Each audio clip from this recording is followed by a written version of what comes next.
রাধে রাধে। আজকের ভিডিওতে তোমাদের অনেক কিছু কথা শেয়ার করব, তো পুরো ভিডিওটা দেখো। আশা করছি তোমাদের শুনে একটু হলেও বাগানের সম্পর্কে কিছু জানতে পারবে, যে আমরা আপাতত কেমন আছি, কিভাবে চলছে। তো সকালবেলা ছেলেকে ভাত আর আলু ভাজি দিয়ে এখন খাইয়ে দিব, আর টিফিন দিয়েছি রুটি আর আলু ভাজি আর একটা কেক।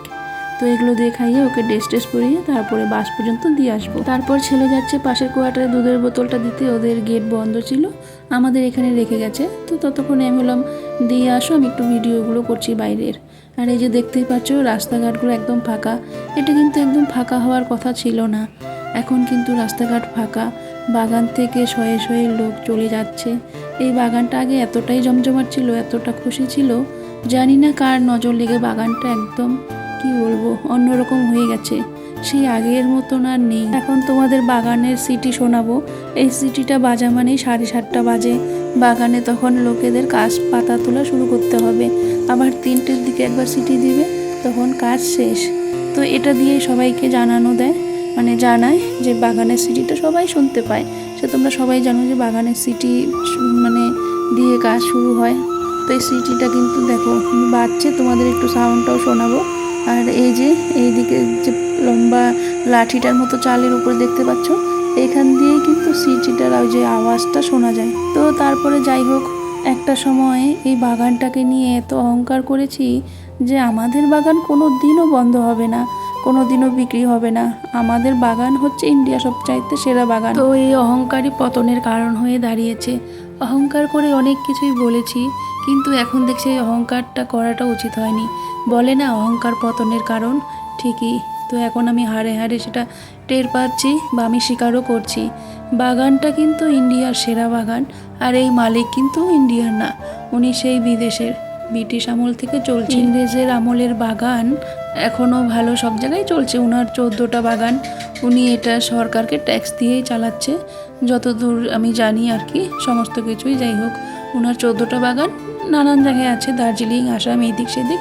তার মধ্যে আমাদের একটা বাগান। বাগান মানেই কিন্তু আমরা জানি আদিবাসী, আর বাগান মানেই তখনকার দিনে শিক্ষিত লোকেরা সরকারি চাকরির চাইতে কিন্তু বাগানে বেশি চাকরি করত। সরকারি চাকরির কারণ বাগানের যে মেন মালিক ছিলেন, তিনি জানতেন যে বাগানে তো শিক্ষিত লোকেরা কখনোই আসবে না, সরকারি চাকরি নিশ্চয়ই তারা খুঁজবে। তো তাদের বেশি বেতন দিয়ে, প্রচণ্ড সুযোগ সুবিধা দিয়ে প্রচুর তাদেরকে রাখতেন। সুযোগ সুবিধা বলতে কাজের লোক, সবজি করার লোক, প্রচুর লোক টোক দিত। মানে কি বলবো, গ্যাস, লাইট, তারপরে জল, সমস্ত কিছু অ্যাভেলেবেল, কাজের লোক আমরাও পেয়েছি। এখন কিন্তু সেই জিনিসটা আস্তে আস্তে কমে আসছে। আর দুঃখের বিষয় তো নিজের বাগানটাই নেই সেই মালিকের। তো হ্যাঁ, বাগানে শুধু আদিবাসীরাই থাকে না। আমি নিজেও বিয়ের আগে ভাবতাম বাগান মানেই আদিবাসীদের থাকে আর কি।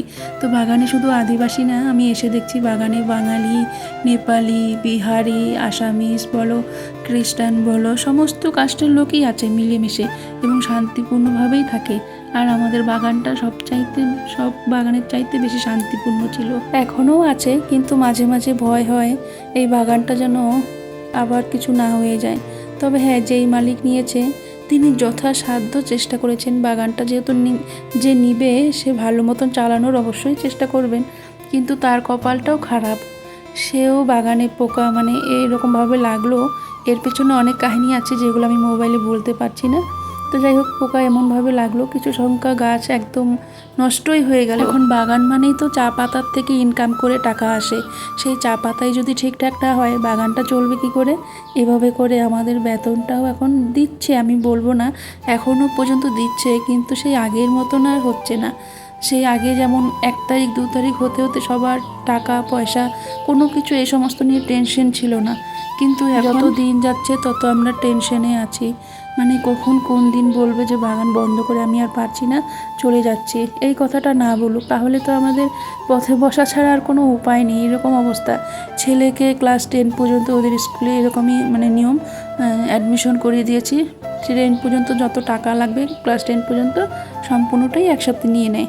এখন ওকে নিয়েই বা কোথায় যাব, কতগুলো টাকার ব্যাপার। এইদিকে বরমশাইয়েরও বয়সটা এমন জায়গায় পৌঁছে গেছে যে বাইরে গিয়ে যে কোথাও কিছু, হ্যাঁ বাধ্য হয়ে মানুষ সব কিছুই করতে পারে, কিন্তু এই বাগানে থাকতে থাকতে ওরা ছোটোবেলার থেকেই বাগানে জন্ম, বাগানেই কাজ করে, বাগানটাকে এতটাই ভালোবেসে ফেলেছে যে বাইরে গিয়ে আর করতে খুবই কষ্ট হবে।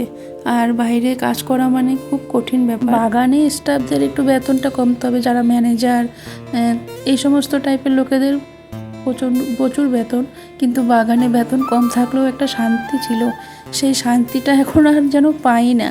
তো কি বলবো, আজকে শহরঘাট থাকলে হয়তো কিছু কাজ শিখে কিছু করতাম, চলতো। বাগানে একটা দোকান খুললেও তো চলবে না, সেখানে পারমিশন তো নেই। আমরা যেহেতু কোয়ার্টারে থাকি, স্টাফ এখানে কাজ করতে হয়, এই সমস্ত কিছু আমাদের চলবে না।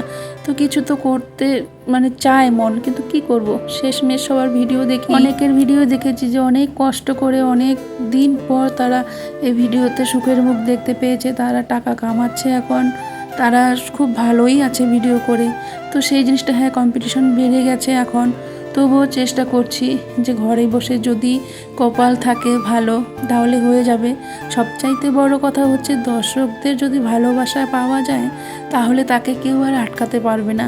অভিনয় জগতে বা এই ভিডিওতে বলো, সবচাইতে বড় টাকার ইসে হচ্ছে দর্শকরা চাইলে তুমি লাখপতি হতে পারো, আর দর্শকরা না চাইলে তুমি কিচ্ছু করতে পারবে না, যতই ভিডিও দাও। তাই আমি আমার ভিডিও যদি কারো কাছে পৌঁছায়, এরকম নতুন কারো কাছে, আমি তাদের বলবো আমার চ্যানেলটিকে সাবস্ক্রাইব করে পাশে থেকো।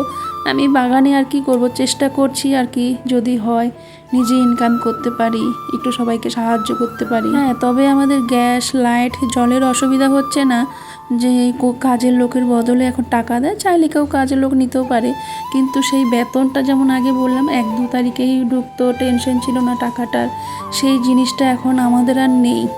তো এখানে মালিকেরও দোষ দিব না, কেউ যদি ব্যবসাতে সে নিজে লাভ না হয়, সে সবাইকে শ্রমিকদের দিবে কি, কিন্তু শ্রমিকরাই বা করবে কি। এই করে করে বাগানের অনেক লোক মানে বাইরে চলে গেছে। গরিব মানুষ লোন নেওয়া, যেমন কি আমরাও কিন্তু নিয়েছি, গরিবদের স্বপ্ন পূরণ করতে গেলে লোন নিতে হবে। তো সেই লোনটা এখন যদি করতে হয় তাহলে তো কাজ করতেই হবে। এখন বাগানে যদি সেরকম কাজ না থাকে তো বাইরে যেতেই হবে। আর বেতন বাগান আজ আছে কাল নেই, এইরকম কোনো একটা ভরসা নেই, যেই কারণে অনেকেই বাইরে চলে যাচ্ছে। তো যাই হোক, ভিডিওটা এই পর্যন্ত। সবাই ভালো থেকো, সুস্থ থেকো।